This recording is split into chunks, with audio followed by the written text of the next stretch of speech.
आणि त्यासाठी आपल्याला घेऊन ते आम्ही पूर्ण करू.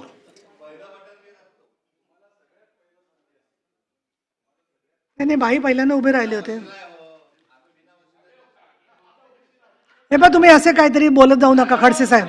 मग अशाने काय होतं की सभागृहाचा सगळा डेकोरम खराब होऊन जातो. बोल, सगळ्या मंत्र्यांनी समाधानकारक उत्तर दिले. बोला, पण तुम्हाला बोलायचं असेल तर बोला. तुमचं सभागृहाचा ताब्यात घ्यायचा प्रयत्न करू नका. बोला, मी पहिल्यापासून बटन दाबल्यानंतर नेहमी असं होतं की तुम्ही मला नेहमी म्हणता थांबा, मी थांबतो. अजून म्हणा तर बंद करा, बंद करू. आपल्याला काय बोलायला सांगितलंय. अहो, प्रश्न विचारायचा तो अधिकार आहे, तुमचा अधिकार आहे त्याला परवानगी देणे. द्यायची असेल तर द्या, नको द्यायचं तर बसल्या खाली रिकामा.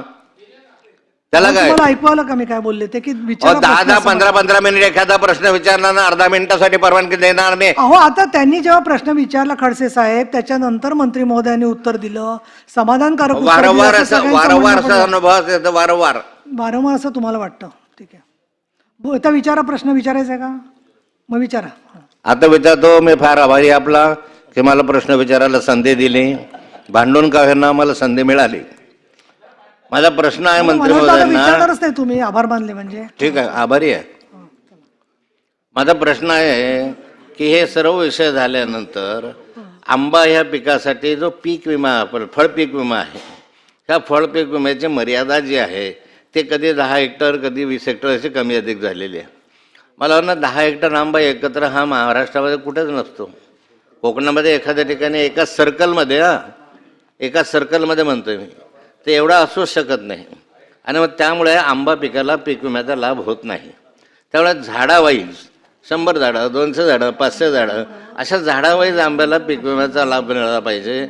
यासाठी फळपीक विमा योजनेमध्ये काही सुधारणा करणार आहात? कुणालाच लाभ मिळत नाही. फळपीक विमा योजनेचा आंब्यामध्ये कुणालाच लाभ मिळत नाही. कारण 1 हेक्टर 10 हेक्टरच्या वर 25 हेक्टरच्या ते एका सर्कलमध्ये शक्य होत नाही. तर याच्यामध्ये आपण सुधारणा करून आंबा उत्पादकांना न्याय देणार आहात का? मी सांगितलेला मुद्दा रास्त आहे आणि तो आम्ही अंमलात आणण्याचा निश्चित प्रयत्न करू.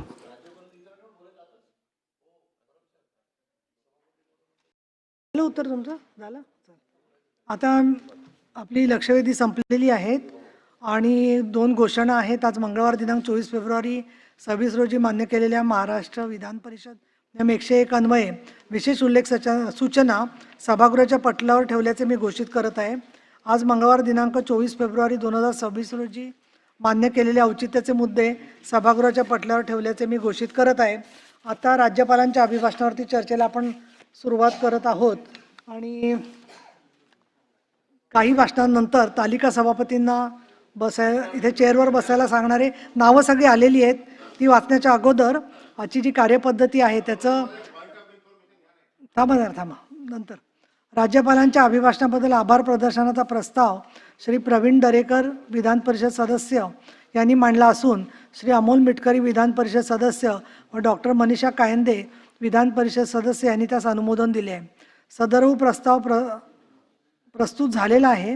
राज्यपालांच्या अभिभाषणावरील चर्चा आज मंगळवार दिनांक 24 फेब्रुवारी 2026 व बुधवार दिनांक 25 फेब्रुवारी 2026 रोजी होणार असून या 2 दिवसांचे सभागृहातील कामकाज लक्षात घेता राज्यपालांवरील अभिभाषणावरील चर्चेस सर्वसाधारणपणे एकूण 5 तास 30 मिनिट कालावधी उपलब्ध आहे. त्यातील मुख्यमंत्र्यांच्या उत्तरासाठी 1 तासाचा कालावधी गृहीत धरल्यास 4 तास 30 मिनिटे चर्चेसाठी उपलब्ध होतील.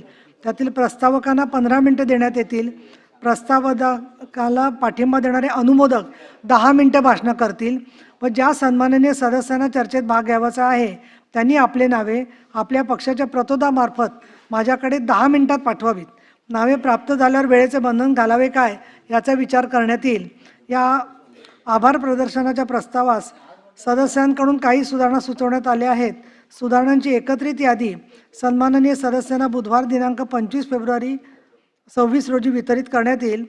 आज प्रस्ताव मांडणारे सदस्य प्रवीण दरेकर बोलतील. आता एक मिनिट हां बोला. बरं एक मिनिट बोला अनिल बरोबर बोला. हां त्याच्यानंतर विरोधकांनी पण आजच बोलायचंय का उद्यावरती ठेवणार आहे काय कसं काय त्याचं नियोजन?